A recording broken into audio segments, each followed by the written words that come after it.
Bonsoir mesdames et messieurs, bienvenue dans cette grande édition d'information sur FM Télévision qui commence par le sommaire.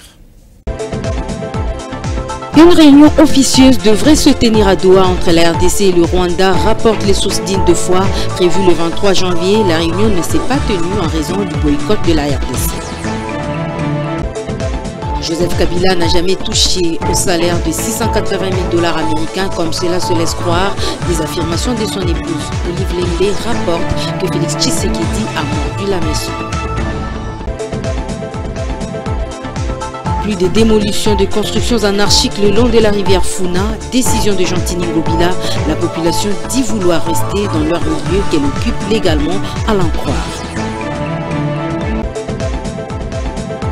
Arrivée du pape François en République démocratique du Congo, le bourgmestre de la commune de Kinshasa appelle à une mobilisation tous azimuts pour un accueil digne au souverain pontife. Encore une fois de plus, bienvenue. Conflit entre la RDC et le Rwanda. Une rencontre très officieuse aurait été prévue à Doha, au Qatar, entre les parties en conflit autour de plusieurs chefs d'État africains. Seulement, la partie congolaise a été totalement absente, bien que tout le monde était déjà sur place. On en parle avec Joseph Majando. Une rencontre prévue le 23 janvier entre Tshisekedi et Kagame à Doha a été boycottée par Kinshasa. Selon RFI, cette réunion n'avait pas été formellement annoncée. Elle a été confirmée par plusieurs sources impliquées. Une rencontre à laquelle devait participer le président burundais Evariste Ndayishimiye, qui est le président en exercice de l'EAC. Moussa Faki de la Commission de l'Union africaine et le président Kenya William Ruto, le président angolais Joao Lourenço ainsi que le facilitateur de cette crise, l'ancien président kenyan Uhuru Kenyatta. Cette rencontre devait être précédée d'une discussion au niveau des ministres des Affaires étrangères. Finalement, elle est tombée à l'eau dimanche alors que Moussa Faki et le chef de la diplomatie rwandaise, Vincent Biruba, étaient déjà arrivés à Doha. Selon cette même source, le ministre des Affaires étrangères rwandaise, Vincent Biruba, devait participer le dimanche à une rencontre avec son homologue congolais, Christophe Lutundula. La cause de cette annulation serait le refus définitif du président congolais de se rendre à Doha. Mais ces raisons n'ont pas été détaillées. La tension persiste entre les deux pays voisins. Kinshasa accuse Kigali de saper le processus de paix de Luanda en continuant de soutenir le rebelle du M23 dans l'est de la RDC. Selon certains analystes, le rendez-vous manqué de Doha met Kagame dans tous ses états. L'attaque de l'avion de guerre de la RDC le mercredi 24 janvier en est une illustration, disent-ils. Il faut que la RDC réponde par la guerre après cette attaque par missile de l'armée rwandaise. C'est en tout cas cela le point de vue de certains qui l'ont interrogé par votre rédaction. On les écoute au micro de Joseph Majando et Torres Atibo. Nous, Congolais, nous assumons. Ça fait longtemps que notre pays est menacé par le Rwanda via le M23. Alors, il y a eu beaucoup d'accords, il y a eu beaucoup de rencontres Luanda, Nairobi. Mais moi, je trouve que tous ces accords, toutes ces rencontres ont échoué. Comme je le disais, il y a beaucoup d'aspects qui entrent en ligne de compte, aspect politique, aspect diplomatique et aspect de guerre. Il faut qu'on agisse par la guerre pour trouver la paix, parce qu'on ne peut pas rester. Il y a eu des négociations. On trouve que le Rwanda ne veut pas négocier avec le Congo. D'où il faut carrément répondre par la guerre. Je peux donner un exemple. Vous êtes un parent, un papa, vous êtes dans une maison avec votre femme et vos enfants. Il y a un voisin qui vient pour menacer votre fils, soit votre femme. Vous ne pouvez pas lui dire... Quand on vient menacer votre femme, vous laissez l'adversaire en train de faire des bêtises dans votre maison, vous sortez pour aller à la justice. Non. Il faut répliquer d'abord par ce qu'on appelle légitime défense. C'est ça ce qui est important. Alors, nous devons utiliser les moyens, au jour d'aujourd'hui, proportionnels. Le Rwanda nous attaque, utilise la guerre, les moyens de guerre. Alors nous ne pouvons pas répondre par la voie politique ou soit diplomatique, non. Il faut utiliser aussi les moyens proportionnels. Laissez-moi le faire Je pense qu'il y en a 98 comme ça. À l'époque des musées vers les années 98, les missiles venant de Brazzaville étaient tombés à Kinshasa. Mouzé avait à son tour rétorqué sans avis de la communauté internationale. Après cette rétorsion, il y a eu un cessez-le-feu total. Je pense que c'est la meilleure démarche. Allez, pour cesser le feu comme ça, non, t'es Mouzé, tout est assez, tout. Démarche est bonne, madame. Les mines de la RDC lui ont causé beaucoup de malheur. Pourquoi n'est pas donc tenté avec l'agriculture ou l'agroalimentaire? Cette réflexion a été posée par Félix Tshisekedi lors du sommet sur l'agriculture et l'agroalimentaire à Dakar au Sénégal, où il prend part. Le chef de l'État congolais a présenté sa politique de diversification de l'économie congolaise. Divin Tiala nous en parle. Le président de la RDC, Félix Tshisekedi, a saisi cette occasion pour dénoncer l'agression de son pays par le Rwanda. Le chef de l'État congolais a choisi de diversifier l'économie en s'appuyant sur l'agriculture, le numérique, parce que, selon lui, le secteur de mines dont dépendait l'économie congolaise est devenu source de plusieurs malheurs. Notre économie dépend beaucoup des mines et les mines sont à la base de beaucoup de nos malheurs. Nous avons pointé plusieurs secteurs. Le secteur du manioc. Aujourd'hui, nous avons réussi à impliquer le manioc dans la fabrication du pain à hauteur de 10%. Nous développons en ce moment des semences pour la culture du soja. Vous savez que le soja est très important pour lutter contre la malnutrition. La RDC présente le meilleur potentiel des productions et des transformations de produits agricoles. Le chef de l'État a lancé un appel aux bailleurs de fonds et investisseurs intéressés par cet énorme potentiel à accompagner la RDC par des partenariats gagnant-gagnant afin d'assurer la souveraineté alimentaire. 27 millions de dollars américains, c'est le don que la Chine fait à la RDC pour soutenir ses efforts de guerre. C'est l'ambassadeur chinois fin mandat en RDC qui a fait cette annonce. Parmi tant d'autres, au ministre de la Défense nationale, Zhu Xing a donc été reçu au bureau du docteur Gilbert Kabanda. Ania Kole.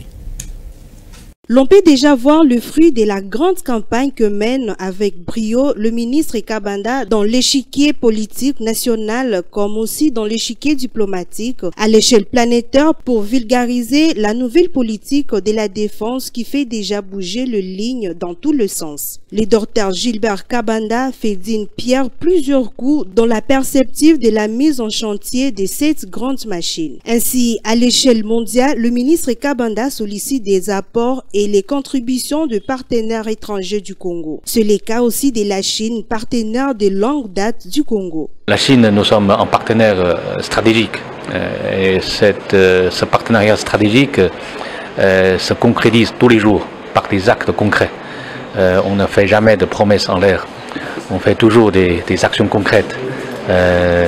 Donc comptez sur nous, comptez sur la Chine, parce que la Chine est toujours un ami de la RDC, un ami sincère et un ami fiable.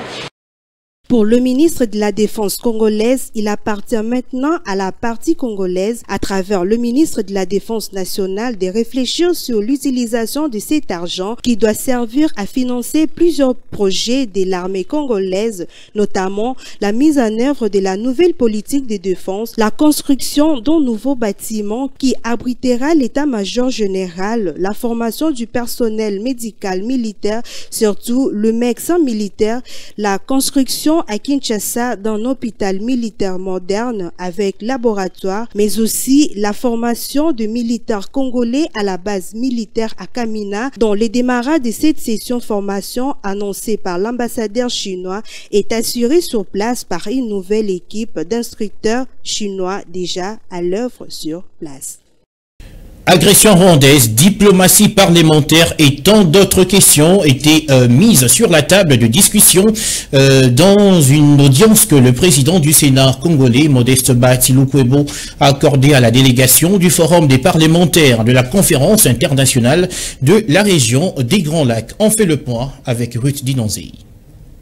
Cette délégation a été conduite auprès du professeur Modeste Bahati par le président du Sénat du Kenya, Amason Kingi. Le chef de la délégation, qui est aussi président du Forum des parlementaires de la CIRGL, a soutenu qu'il est venu en RDC, siège du secrétaire général du FP-CIRGL, pour s'enquérir du fonctionnement de cette institution. Cela dans le but de se rendre compte des besoins avant l'assemblée plénière du Forum des parlementaires de la CIRGL prévue au mois de mars prochain à Djouba, au Soudan du Sud. L'honorable président du Sénat de la RDC a abordé la question du conflit à l'est de la RDC. Nous avons aussi donné notre point de vue que le Kenya sera toujours aux côtés de la RDC pour le soutenir dans sa poursuite de la paix et de la sécurité pour son peuple. Dans le passé, les parlements ont eu une posture beaucoup plus passive par rapport aux questions de paix et de sécurité, mais maintenant nous voulons être beaucoup plus actifs et ça sera le cas quand les 12 présidents des parlements membres de la CIRGL vont se rencontrer à Djouba pour pouvoir parler ensemble, prendre des résolutions que nous allons porter à l'attention des chefs d'État et de gouvernement dans le cadre de la CIRGL. Modeste Bahati a rassuré ses hôtes que son pays reste ouvert à une coopération gagnant-gagnant avec tous les pays du monde. La séance de travail s'est clôturée par une visite guidée de la salle des plénières du Sénat. Les hôtes de Modeste Bahati ont apprécié les conditions de travail des élus de la RDC. Autre chose, Joseph Kabila n'a jamais touché un salaire de 680 000 $ américains comme cela se laisse croire dans l'opinion. Ces propos sont de son épouse lors d'une conférence, lors d'une cérémonie d'échange de vœux au centre hospitalier Initiative Plus. Pour Olive Lembe Kabila, des gens ont travaillé dans l'ombre pour séparer Tshisekedi et Kabila pour affaiblir le pays. On l'écoute. Ceux qui ont travaillé dans l'ombre, dans l'obscurité, pour séparer Joseph Kabila Kabange et le président Félix, il a mordu à l'hameçon malheureusement, avait commencé à préparer un agenda sombre pour ainsi nous affaiblir, et nous vivons la preuve sur terrain aujourd'hui, malgré que nous souhaitons et nous croisons les doigts en priant Dieu tous les jours, que les choses puissent changer en notre faveur. Au moment où nous sommes réunis ici, il y a de ces vieux qui meurent parce qu'ils n'ont pas mangé depuis 3-4 jours. Qui meurent parce que l'hypoglycémie, à cause de l'hypoglycémie. Tout ça pourquoi? Parce qu'ils sont dérangés, ils sont chassés de chez eux, ils fuient la guerre, des enfants qui se perdent, qui deviennent orphelins. Je ne vous dis pas comment le nombre augmente aux orphelinats que nous gérons là-bas. Parfois, nous nous tenons la tête, nous nous demandons à quel sein nous vouer, puisque ce sont des charges. Des charges que je pouvais bien prendre si seulement je savais où se trouvaient les 680 000 de Joseph Kabila Kabange. Opération d'identification et enrôlement de la population dans la deuxième ère opérationnelle. Hormis les 9 provinces de la RDC, une équipe des membres du bureau de la CENI a été déployée dans 3 autres pays, notamment la France, la Belgique et l'Afrique du Sud, pour donner le coup d'envoi de cette opération. Ruth Dinonzé. C'est le premier vice-président de la centrale électorale, Bienvenue Ilanga Elembo, qui a procédé au lancement de l'opération d'identification et d'enrôlement des électeurs dans la capitale française. Le centre d'enrôlement est érigé dans l'enceinte de l'ambassade de la RDC, située sur 32 Cours Albert 1er, 7508 Paris, 8e arrondissement. Le centre ouvrira chaque jour de 8h à 18h. Au total, 4 machines sont disposées pour enrôler le plus grand nombre des Congolais résidant en France. Même exercice à Bruxelles, où le deuxième vice-président Didi Manara a renoué les contacts pour lancer l'opération d'enrôlement dans la tranche après-midi. En Afrique du Sud, c'est Madame Patricia Nsea, le rapporteur de la CENI, qui a accompli le même acte dans l'espoir de voir davantage les compatriotes répondant aux critères établis. Oui, merci beaucoup pour votre comme vous le savez, la date que nous avons pour les opérations, c'est le 25 février, et nous sommes là pour lancer l'opération. Rappelons que pour se faire enrôler en Afrique du Sud, les documents de séjour suivants sont également admis. Visa de résidence temporaire, visa pour personnes dépendantes d'un porteur de résidence permanente. Chaque requérant devra également disposer des informations utiles sur son identité et ses origines.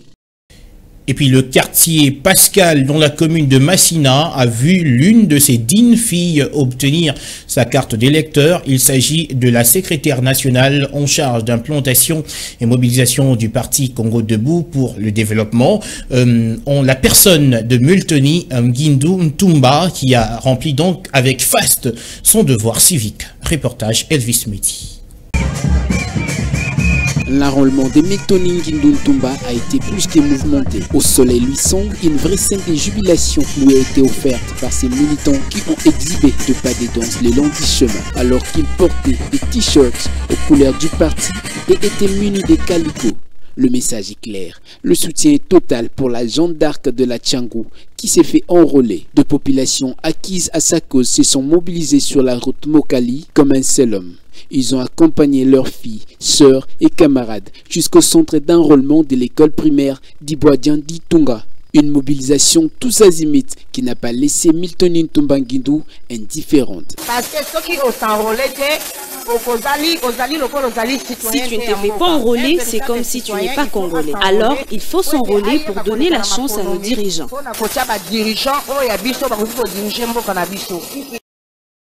L'encre correcteur de la Tchangou, comme elle s'est fait appeler, a par la même occasion appelé ceux qui l'ont vu naître et grandir à faire autant.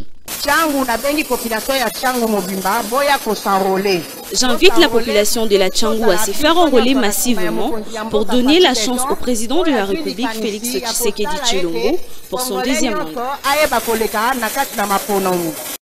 C'est au cadre du parti de Maître Pierre Tembele Mayeta compte sur le soutien inconditionnel et incontournable de sa base pour les élections législatives de décembre 2023. Et puis en bref, ouf de soulagement pour les riverains de Kalamou. Plus question de destruction des maisons se trouvant le long de la rivière Funa. Décision du gouverneur de la ville-province de Kinshasa, Jontini Ngobila, via un communiqué de l'hôtel de ville rendu public le 24 janvier. Ce changement est dû au fait que le gouvernement provincial mettra en œuvre un plan d'action dans le projet Kin Elenda qui aboutira à l'indemnisation et l'expropriation des propriétaires des maisons obstruant l'écroulement des eaux de la rivière Funa. Et donc, cette mesure ne doit pas être éphémère. C'est en tout cas le souhait de la population riveraine de Funa. Dans les profondeurs de ce quartier, Chris Mukuna a rencontré un résident du lieu depuis 1983 qui explique la légalité de leur occupation de cette zone. On l'écoute. Mais je voudrais que cette mesure ne soit pas éphémère. Parce que derrière cette mesure-là, on voudrait qu'après un temps, qu'on puisse revenir à la mesure de nous démolir. Ce n'est pas correct. Ce ne sont pas des constructions anarchiques comme on dit. Nous voulons éclairer la lanterne. C'est-à-dire que depuis le temps de Mobutu, le président Mobutu, donc il y avait tuerie, il y avait de tracasseries de tout genre ici, insécurité. Les gens étaient tués et les cadavres étaient jetés sur la rivière Kalam de temps en temps. Alors ce bruit-là est arrivé jusqu'au président Mobutu. C'est ainsi que le président Mobutu a tenu un conseil de sécurité. En son temps, c'était le gouverneur Kabayidi Wakabayidi. Donc la conclusion était que ce site soit occupé par les anciens combattants. Donc les anciens combattants, de part et d'autre de la rive de Kalamou, c'était les anciens combattants qui ont occupé. Jusqu'au jour d'aujourd'hui. Actuellement, ce sont les enfants de ces anciens combattants-là qui habitent le site. Mais comment on peut venir nous déguerpir comme ça, alors que il y a même une ordonnance loi portant statut du militaire de la République du Zaïre, signée par le président Mobutu. Du temps de Joseph Kabila en 2013, on a encore signé ce document-là. Il y a même le directeur de cabinet de Joseph Kabila qui a signé. Donc nous n'habitons pas ici illégalement. La SNL est venue habiter après nous, elle est venue construire après nous. Nous sommes là depuis 1983. Même les plus dividendes qui se sont abattus, on n'a pas déploré la perte de vie en vie humaine. Les jours restent à compter du bout de doigt pour l'arrivée du pape François en RDC le 31 janvier prochain. Au pays, la mobilisation s'intensifie dans tous les sens. Dans la commune de Kinshasa, le bourgmestre Mbabili Mbafa a invité ses administrés à réserver un accueil chaleureux au souverain pontife. Il a été approché par Alexandre Paulin Kamanian et Enoch Mafuka. Suivez cet élément. Une grande mobilisation autour de la hauteur du pape François, c'est tout ce que le bourgmestre de la commune de Kinshasa attend de ses administrés, mais aussi de tous les kinos en général. La discipline dont le chef des enfants recommandé pour la réussite de ces grands événements. Conseil Mbali Bifama aux parents. Pour prendre toutes les dispositions d'ordre de sécurité afin que le passage de cette personnalité, cette haute personnalité dans notre commune puisse se passer dans de très bonnes conditions. Pour cela, nous sommes tous les jours côté des marchés, marché Somazibida, là où il y a beaucoup de vendeurs, les noms de la grande artère appelée Yambo-Piègle, nous sommes là pour d'abord encadrer ces vendeurs et leur demander de vider les lieux ici samedi, tous les lieux de vente vidés afin que sur les plans sécuritaires nous n'ayons pas de soucis au nom de cette affaire quand notre hôte de marque va passer par là. Tous ces jours, les bourgmestres de la commune de Kinshasa ne cessent de faire des tournées d'inspection dans les sites de l'aéroport d'Indolo et du stade des Martyrs pour se rendre compte de l'évolution des travaux. Et puis toujours en religion, Ngaba doit changer. Cette session de prière se poursuit sans relâche avec l'apôtre Ntambu Lukoki et l'église du Saint-Esprit au Congo. En cette 5e journée, la manifestation du Saint-Esprit était au rendez-vous. Fifi Kalumbwe et Enoch Mafuka. Reportage.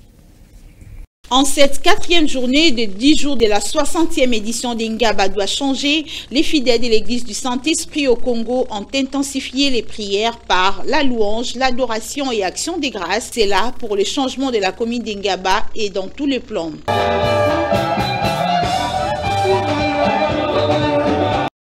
En organisant ces prières, son éminence l'apôtre Ntambu Lukoki ne poursuit qu'un seul objectif, amener les habitants d'Ngaba et puis cette municipalité à un changement sur tous les plans. Voilà pourquoi même les habitants des parcelles environnantes et les passants ne veulent pas rater cette grâce. Et à moi la vie de Jésus-Christ.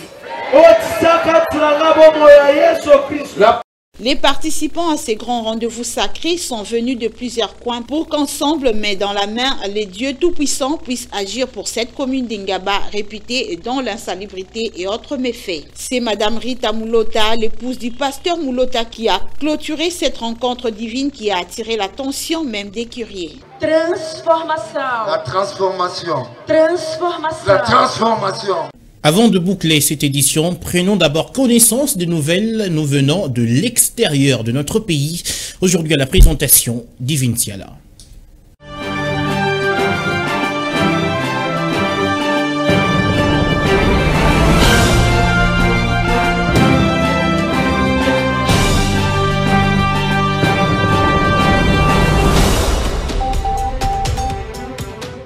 C'est l'heure de la page internationale. Bienvenue, messieurs, dames. L'Ukraine est la cible d'une nouvelle attaque russe qui a fait au moins un mort et a provoqué des pannes de courant au lendemain de la décision des Occidentaux de livrer des chars à l'armée ukrainienne. La Côte d'Ivoire se range au 3e rang des pays où le taux de suicide est le plus élevé en Afrique. D'après une étude faite, la Côte d'Ivoire comptabilise en moyenne 23 cas de suicide par an, dont les causes principales sont le chômage, une perte d'emploi ou une dispute avec un supérieur hiérarchique. Il y a environ 38 cas de dépression dans le jeune de 20 à 29 ans. Au Rwanda, la mort suspecte de John Williams interpelle la Fédération internationale de droits humains qui réclame l'ouverture d'une enquête aux autorités parce qu'il y a des questionnements sur la version officielle de son décès. Une personnalité qui était menacée, qui ne se sentait pas en sécurité, car ils enquêtaient sur des cas sensibles, affirme la responsable adjointe de la Bureau d'Afrique de Fédération internationale de droits humains. Ses effets personnels n'ont pas été retrouvés juste après sa mort.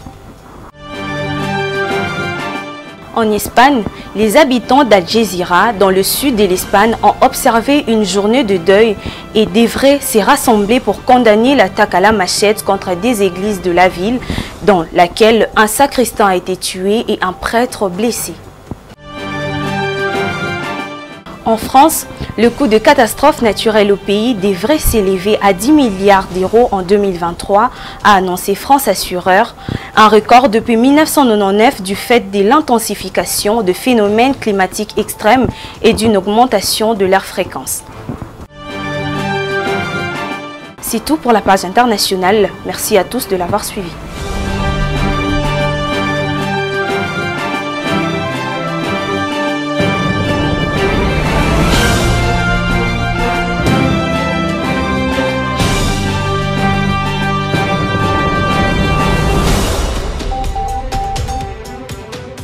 C'est la fin de cette édition d'information, mais d'abord, le rappel des titres.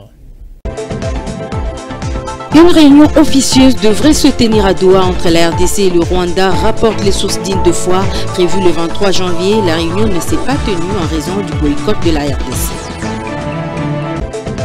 Joseph Kabila n'a jamais touché au salaire de 680 000 $ américains comme cela se laisse croire.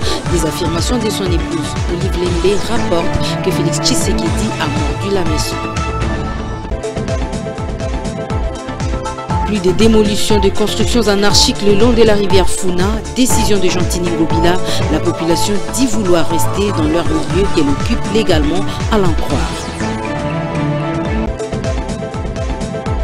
Arrivée du pape François en République démocratique du Congo, le bourgmestre de la commune de Kinshasa appelle à une mobilisation tous azimuts pour un accueil digne au souverain pontife. Voilà, ce journal est complètement fini, madame, messieurs. Merci à tous de l'avoir suivi. D'ici là, portez-vous bien.